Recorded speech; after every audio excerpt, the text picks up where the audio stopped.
I just want to come on and make a quick little video to talk about um, January 22nd. Uranus is going to go direct, and that's going to mean that we have now Pluto direct, Neptune direct, Saturn direct, Mars direct, Mercury direct, and now Uranus.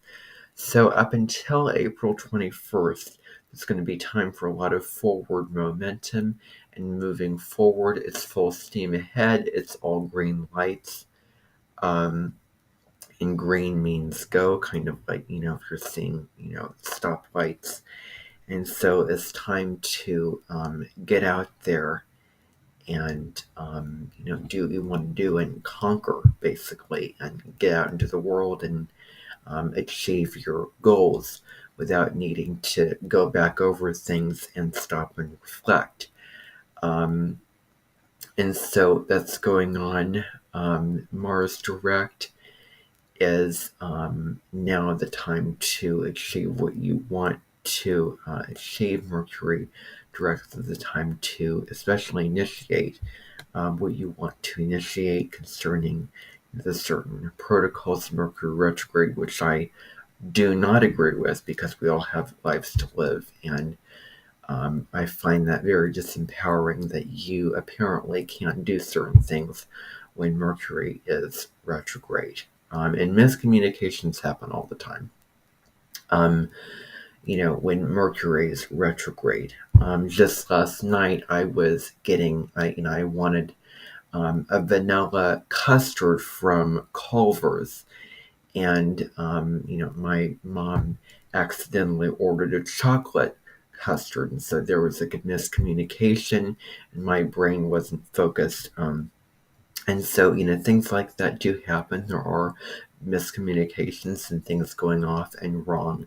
Aside from Mercury um, retrograde, in terms of those 3 weeks, adding up to 9 weeks of the year, since Mercury goes retrograde 3 times a year for 3 weeks, that would make for 9 weeks in total that Mercury is retrograde um, for a whole year, and even more weeks when you tack on the pre-shadow retrograde phase and the post-shadow period, because there's all those different parts to the retrograde season that make it what it is. So don't forget the pre and post-shadow aspects of it.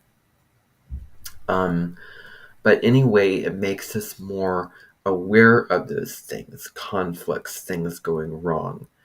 Um, the ball is flying around, or uh, um, just any kind of technological glitch, or anything that we need to review, and all the content information that goes with Mercury retrograde.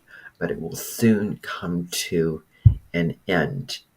Um, and Mercury retrograde really gets a bad rap, and a lot of the astrology is sort of taken from it, and placed into the fear, negative astrology, fear-based astrology headlines that you go online and see.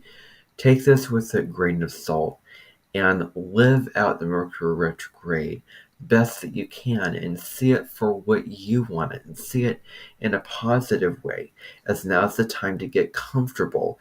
Now's the time to slow down, go inside yourself, review, go back over things, see them again, get a look at them again.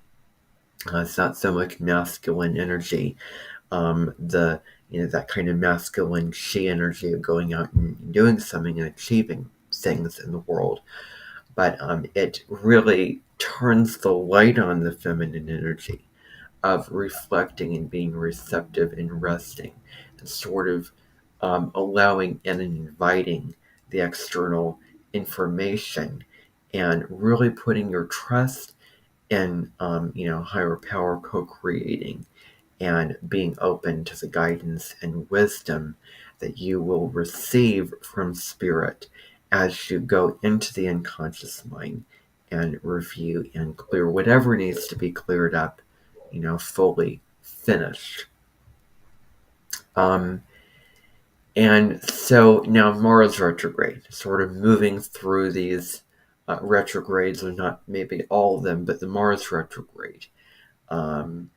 Time where we're reflecting on what drives us, what fuels us, what arouses us, and what makes us angry, and what repels us to be assertive, and those kind of things. And so launching past initiatives that have already been taking place with Mars retrograde. And so, with all these planets turning direct and, moving forward up until April 21st, when Mercury stations retrograde in Taurus and will be there until, I want to say, May 14th. That'll be that second retrograde of 2023. So then we get the retrograde, and then around May 1st, we get Pluto retrograding again through Aquarius back into Capricorn, and other retrogrades. And in the summer of this year, starting July 22nd, we're going to be having Venus moving backwards through Leo, which in my mind has to do with connecting with your heart and opening up your heart, and being generous with other people, because Venus rules over relationships, and so that'll be really interesting and huge in terms of its significance. And Venus will be in its shadow when the nodes of the moon, so the South Node and North Node, shift into the North Node in Aries, South Node in Libra.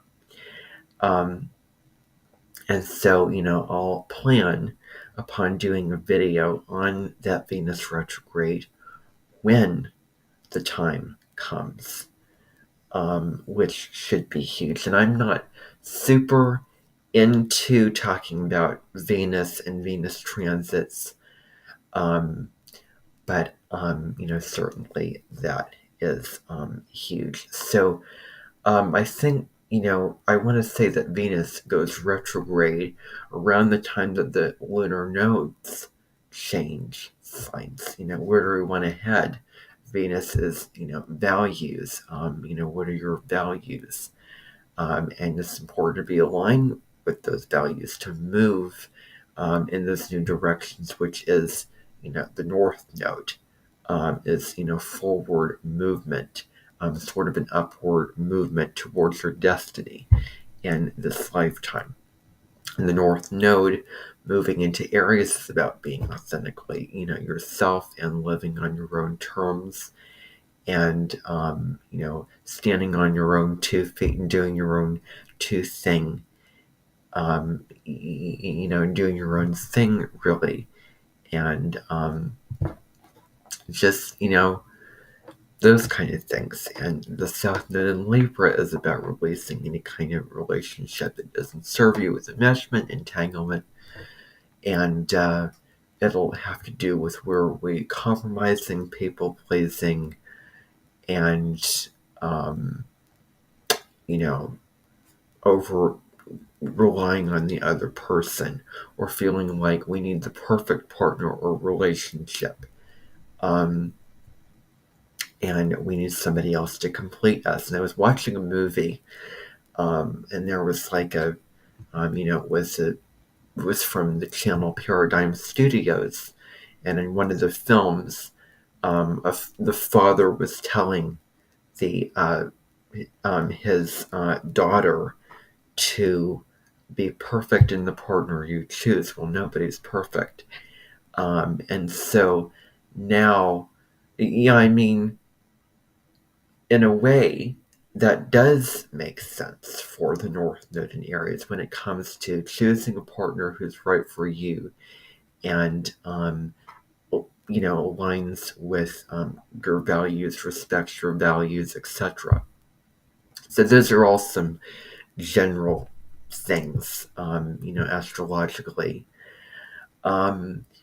And so, yeah, that's, really all that I want to say for this particular video. And this sort of is a little bit of an add-on to the New Moon in Aquarius video. But if you're watching this after the New Moon in Aquarius, January 1st, 2023, then this video will matter when it comes to just what I'm saying, say for, that. But this will sort of be a standalone video, which it is a standalone video. But anyway, so thank you for watching. And, there's your little tidbits of information all rolled up into one video. Bye for now.